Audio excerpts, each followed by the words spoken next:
तो प्रधानमंत्री नरेंद्र मोदी ने राजस्थान विधानसभा चुनाव का आगाज कर दिया है अपनी 3 रैलियों के जरिए, मगर 3 बड़े नेता एक बार फिर से लगातार 3 दिनों तक राजस्थान में आ रहे हैं। आज राजनाथ सिंह आ रहे हैं जोधपुर के बलेसरा में, कल बीजेपी के राष्ट्रीय अध्यक्ष जेपी नड्डा आ रहे हैं भरतपुर के नदबई में, और परसों यानी 30 जून को गृह मंत्री अमित शाह आ रहे हैं आदिवासी इलाके उदयपुर में।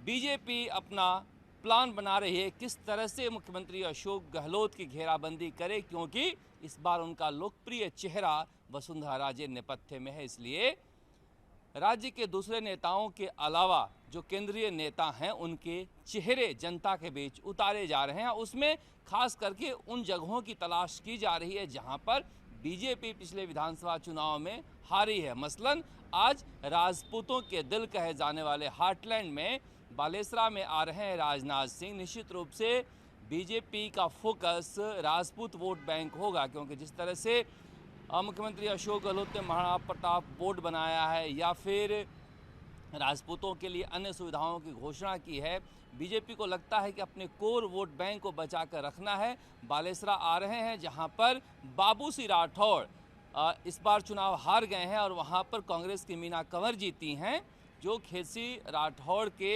बेटे की पत्नी हैं, जो कद्दावर नेता कभी हुआ करते थे खेत सिंह राठौड़। वहाँ पर बाबू सिंह राठौड़ का अच्छा कहा जा सकता है कि वहाँ पर जनता के बीच पैठ है, और इसी वजह से बीजेपी को लगता है कि राजनाथ सिंह को लाकर वहाँ पर स्थिति को और मजबूत की जा सकती है।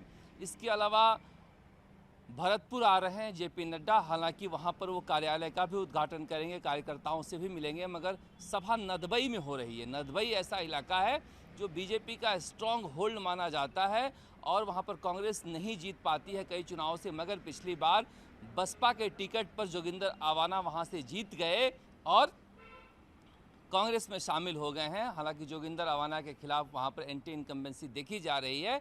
बीजेपी कोशिश कर रही है कि अपने खोए हुए गढ़ को हम वापस पाएं, इसलिए बीजेपी के राष्ट्रीय अध्यक्ष आ रहे हैं जो जहां पर वो सामान्य कार्यकर्ताओं से बातचीत करेंगे। इसके अलावा अमित शाह आ रहे हैं। अमित शाह उस इलाके में आ रहे हैं जो गुजरात से सटा हुआ इलाका है और आदिवासी वोट बैंक के लिए जाना जाता है। आदिवासी वोट बैंक पर बीजेपी की नज़र रही है। पहले भी प्रधानमंत्री नरेंद्र मोदी इस इलाके में आ चुके हैं और वागड़ की लगातार दौरे जो हैं वो मुख्यमंत्री अशोक गहलोत कर रहे हैं। वो जो आदिवासी वोट बैंक कांग्रेस से छिटका है उसे वापस लाने की कोशिश कर रहे हैं। हालांकि कन्हैया लाल हत्याकांड, जहां पर सर तन से जुदा के नारे के साथ गर्दन काट दिया गया था जिन कन्हैया लाल जी का, उनका भी 1 साल पूरा हो रहा है और आज और इस तर्ज पर वहाँ पर प्रधानमंत्री नरेंद्र मोदी आदिवासी इलाके में पहले से आते रह रहे हैं, अब गृह मंत्री आ रहे हैं, तो निश्चित रूप से हिंदुत्व के साथ साथ आदिवासी वोट बैंक साधने की भी योजना है बीजेपी की। इस तरह से 3 दिनों में 3 बड़ी सभाएं करके 3 बड़े नेताओं के जरिए बीजेपी चाह रही है कि विधानसभा चुनाव से पहले 3 इलाकों में बीजेपी के लिए अच्छा माहौल बनाया, और उन्हीं की तैयारियों में बीजेपी के सभी बड़े नेता लगे हुए हैं। चुनाव आज तक के लिए जयपुर से शरद कुमार।